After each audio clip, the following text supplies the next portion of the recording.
डोवाल ने जैसे भांप लिया भारत का दृश्य खतरा तो धुरंधर वाले अवतार में लौटे जेम्स बॉन्ड की तरह एक्टिव हुई भारतीय एजेंसियां।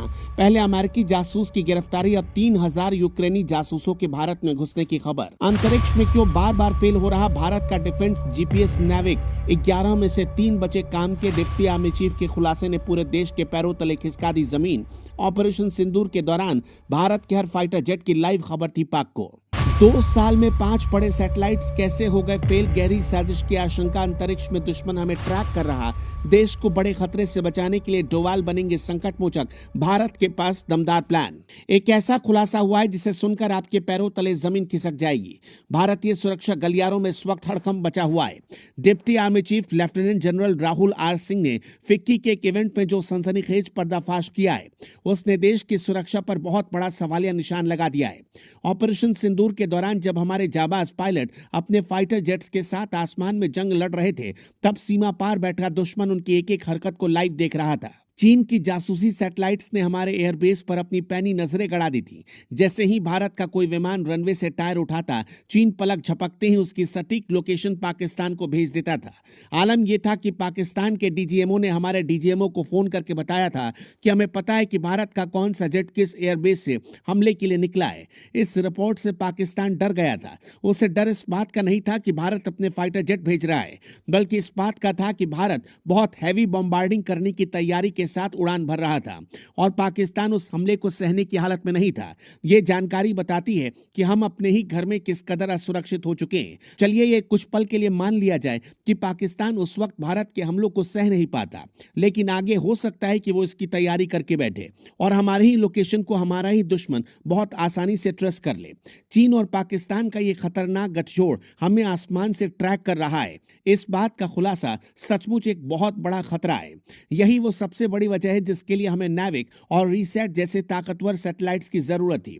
लेकिन कड़वा सच यह है कि भारत का अपना नेविगेशन सिस्टम यानी नाविक आज आखिरी सांसें गिन रहा है। जिस स्वदेशी जीपीएस के दम पर हम दुनिया को अपनी ताकत दिखाने वाले थे, उसके 11 में से सिर्फ 3 सैटेलाइट ही आज वर्किंग कंडीशन में है।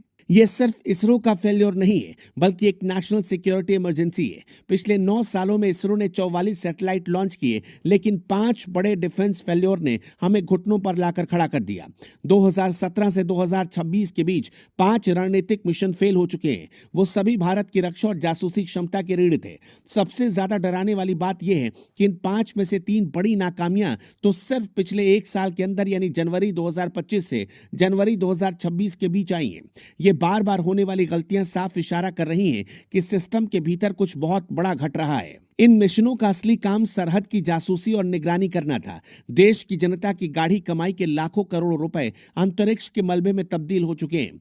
जनवरी 2026 में पीएसएलवी C-62 का फेल होना भारत के अंतरिक्ष इतिहास का एक बहुत बड़ा झटका था।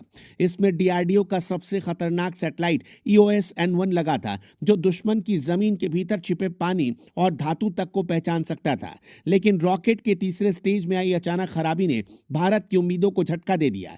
इसके ठीक पहले मई 2025 में पीएसएलवी C-61 भी इसी तरह तबाह हो गया था, जिसमें रडार इमेजिंग सैटेलाइट लगा था जो घने बादलों के पार भी दुश्मन की फौज को देख सकता था। ये लगातार 2 बड़े फेल्योर बताते हैं कि हमारे रॉकेट प्रोग्राम में कोई ऐसी तकनीकी सेंध लग चुकी है जिसे इसरो पकड़ने में नाकाम रहा है। नाविक को दोबारा जिंदा करने की हर कोशिश मिट्टी में मिल रही है। जनवरी 2025 में GSLV F-15 के जरिए NVS-02 सैटेलाइट को इसलिए भेजा गया ताकि नाविक को नया जीवन मिल सके, लेकिन ऑक्सीडाइजर रिलीज करने वाले वाल्व में ऐसी गड़बड़ी आ गई कि करोड़ों का सैटेलाइट अंतरिक्ष का कचरा बन गया। इससे पहले भी कभी क्रायोजेनिक इंजन ने धोखा दे दिया तो कभी हीट शील्ड नहीं खुलती। इन 5 फेल्योर का सीधा नतीजा यह है कि आज भारत अपनी सुरक्षा की जानकारी के लिए विदेशी कंपनियों और दूसरे देशों के भरोसे बैठा है। यह विदेशी निर्भरता हमारी संप्रभुता के लिए सबसे बड़ा खतरा है, क्योंकि युद्ध के समय ये देश कभी भी हमारे डेटा बंद कर सकते हैं।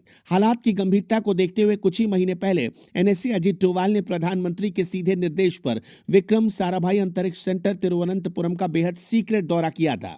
रॉकेट के 3rd स्टेज में बार बार आने वाली यह तकनीकी खराबी अब जांच के घेरे में है। हालांकि शुरुआती तौर पर किसी बाहरी साजिश यानी सैबोटाज को नकारा गया, लेकिन जिस तरह से सिर्फ और सिर्फ डिफेंस सैटेलाइट फेल हो रहे हैं वो दाल में कुछ काला होने का पुख्ता शक पैदा करता है।